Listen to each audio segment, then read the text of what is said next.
Buenas noches, mi nombre es Francisco Estrada, soy alumno de la Universidad Juárez Autónoma de Tabasco en la licenciatura de Contaduría Pública. En esta ocasión me toca presentarles mi proyecto final, el cual está a cargo del profesor Enrique Pons Franco, que nos imparte la materia de lectura y redacción. El libro del cual les voy a hablar se llama Las grandes tradiciones de México. Este libro nos relata solo algunas de las grandes tradiciones sucedidas en nuestro país, las cuales a la luz de la perspectiva ofrecida por el autor, el cual es Francisco Martín Moreno, pueden significar las grandes causas de nuestro pasado, intentos de fracaso y frustraciones nacionales, nuestro poco alentador presente y nuestro poco menos prometedor futuro.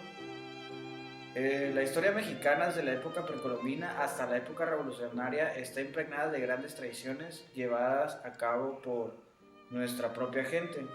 No olvidemos como nuestros ancestros, los aztecas, mixtecas, etc., nos entregaron a los españoles, aunque claro, en aquel entonces no había un sentido de nación, pero más allá de eso, grandes debates históricos que han llenado páginas y páginas sobre las tradiciones de los pueblos subyugados por los aztecas, los tlaxtecas, la Malinche, etc. En fin, la obra en la cual les voy a comentar se centra más en las tradiciones del México independiente y sobre todo del México revolucionario y postrevolucionario. Comienza con la historia de Laura Rodríguez, una mujer flamante quien fue, pues, de entre muchos amantes, fue el más importante de nuestro primer emperador mexicano, Agustín Iturbide. Y pues todo esto con el fin de convertirse en la emperatriz mexicana, lo cual no sucedió.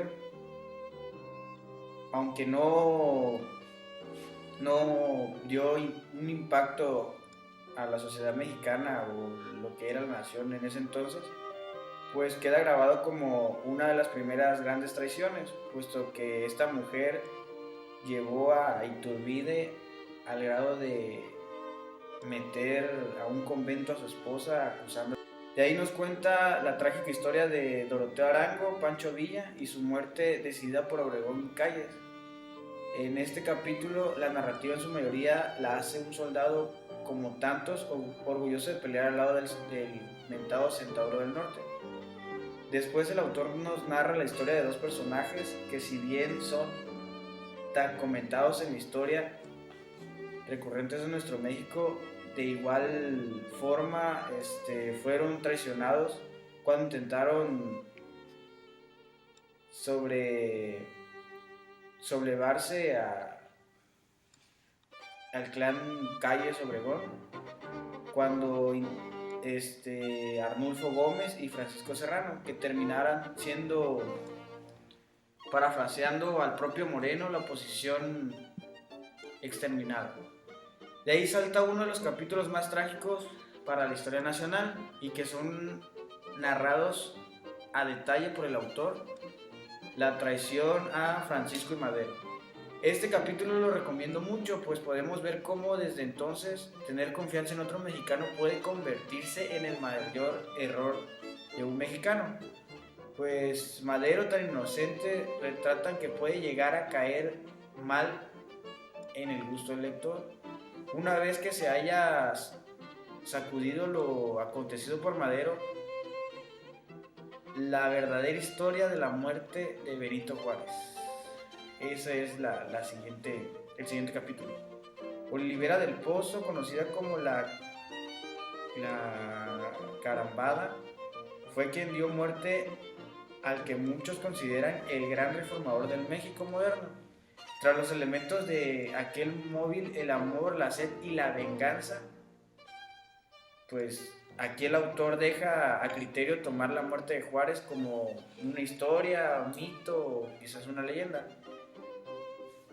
La historia de amor tras bambalinas fascinó a Moreno, De ahí nos vemos en la historia del traidor Manuel Peláez, uno de los aliados de las petroleras extranjeras, que mayores frutos rindió a los intereses invasores. Pues maldito petróleo. He aquí uno de los capítulos favoritos por el que escribe El pueblo fantasma o traidor. Aquí el autor voltea la vista hacia el ciudadano de aquellas épocas, aunque creo que lo hace al de estas épocas, y se pregunta si el pueblo se puede llamar así cuando ante la invasión de las tropas norteamericanas se queda perplejo. Solo unos destellos de un par de personajes que intentaron despertar al adormecido pueblo mexicano tan acostumbrado a la opacidad al resignarse con su mala suerte.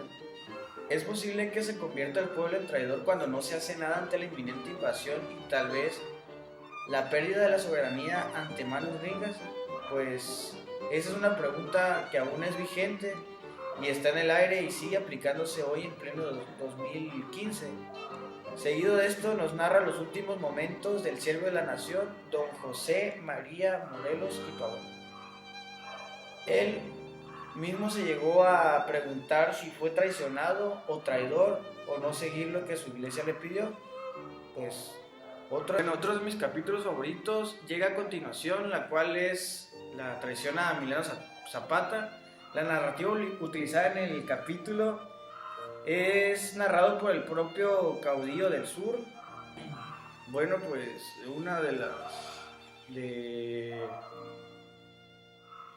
las grandes traiciones igual es lo que fue la Santa Inquisición, y como último y creo que la mayor de las traiciones en México, la de Su Alteza Serenísima Antonio López de Santa Anna, quien fue el que vendiera pues la mayor parte de lo que era México en ese entonces, y pues como desde muy temprana edad era un traicionero de lo peor. Empezó traicionando a su ejército, traicionó al pueblo, etc. Pues un libro muy recomendable de Francisco Martín Moreno. Tiene de todo un poco, la verdad. Espero que un día se den el tiempo de leerlo y se haga cada quien su propio juicio conforme a lo que nos quieren implantar o decir que en realidad no es cierto. A las personas que tenemos como héroes, al fin de cuentas son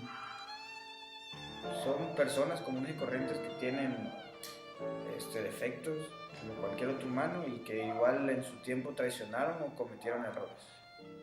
Sin más por el momento, les agradezco la atención prestada y espero puedan leer y darse el tiempo de checar este libro y unas de varias obras que tiene Francisco Martín Moreno. Gracias.